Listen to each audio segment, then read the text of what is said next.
que é uma questão da EPICAR, né?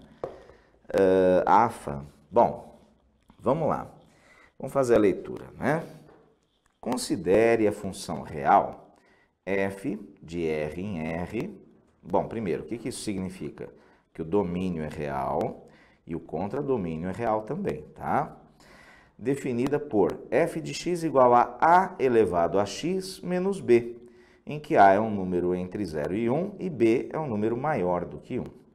Analise as alternativas abaixo e marque a falsa. Bom, as alternativas que vão nos dizer agora, nessa leitura, o que realmente se espera, né, que a gente analise. Então, no item A, diz assim, a função f, se o x for maior que 0, então f de x fica entre menos b e 1 menos b. Será verdade? Bom, vamos ler todas, depois a gente vai uma a uma, tá? B. A imagem da função f contém elementos menores que o número real menos b. C. A raiz da função f é um número negativo. D. A função real h, definida por h de x igual a f do módulo de x, não possui raízes. E E, não sei, né? Então tá bom, vamos lá. Vamos lá. A nossa função, que é dos reais nos reais, né? Então a gente tem aqui o x sendo associado ao y. Nós temos aí que f de x é a elevado a x menos b. E, muito importante, né? Ele nos informa que é um número entre 0 e 1. Olha, esquece um pouco esse menos b. Vamos pensar como que seria o gráfico, né? Como que seria o gráfico de uma função g de x igual a elevado a x com a nessas condições. Quando a base de uma função exponencial é um número entre 0 e 1, essa função é crescente ou decrescente? Decrescente, não é isso? Então, a gente tem o seguinte, que essa função tem essa cara aqui, passando pelo 1. Se você colocar 0 para o x, a elevado a 0 vai dar 1, né? Tá bom. Agora, se este daqui é o gráfico da nossa g de x, talvez seja interessante a gente pensar, né, agora no b e pensar na própria f. Ele nos diz no enunciado que o b é um número maior do que 1, né? b é maior do que 1. Então, vamos fazer o gráfico da nossa f, tá? Vou abrir um espaço melhor aqui, que é o seguinte. Vamos nos basear na nossa g, né? Então,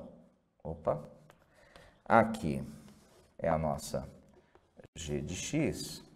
E o que acontece com um gráfico, se a gente pega um número que é positivo e subtrai? Você vai fazer com que essa função desça, né? Agora, o fato dele ter falado que o nosso b é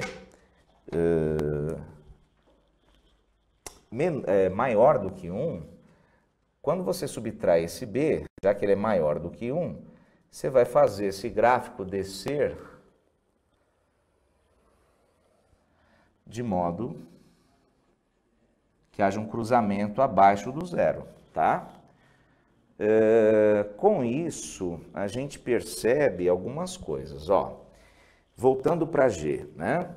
O que acontece, né, quando você pega uma base entre 0 e 1 e faz esse x ficar muito grande, né? Tender a infinito.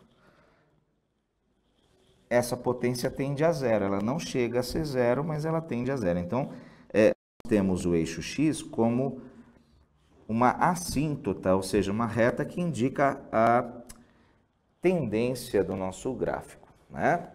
Quando você fez essa descida aqui de b unidades, né? Ao invés de você ter no y igual a 0, que é essa reta, a sua assíntota, você tem a sua assíntota aqui no menos b, né? Se antes era no 0, agora é no menos b. Então, essa é a nossa assíntota. Assíntota. Com isso, a gente consegue responder a tudo, né? Vamos lá. No item A, ele afirma o seguinte: na função f, se o x for maior que 0, essa aqui é a nossa f de x, né? Ó, f de x, ok? Se o x for maior do que 0, então ele está considerando essa parte à direita, né, do x igual a 0, então a f fica entre menos b, ok? E 1 menos b. Ele falou para marcar a falsa, né?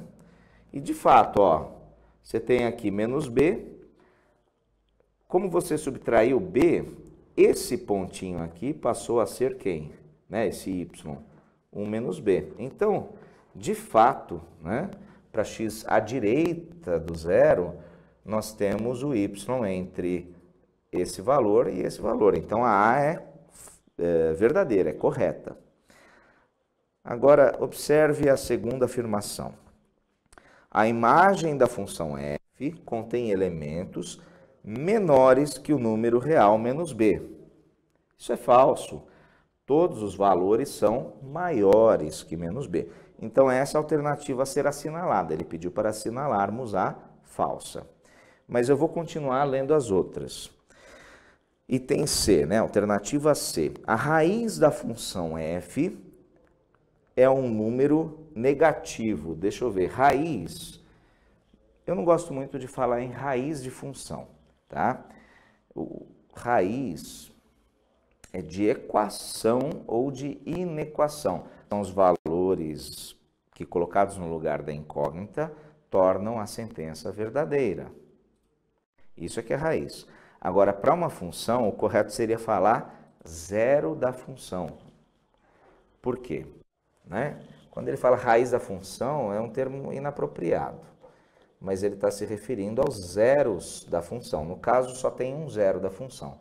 O que significa isso? É quando a f de x é igual a zero, né? O nosso y é zero. E a gente vê que a raiz de fato é negativa, então a afirmação é verdadeira. Tudo bem até aí? Próxima. D.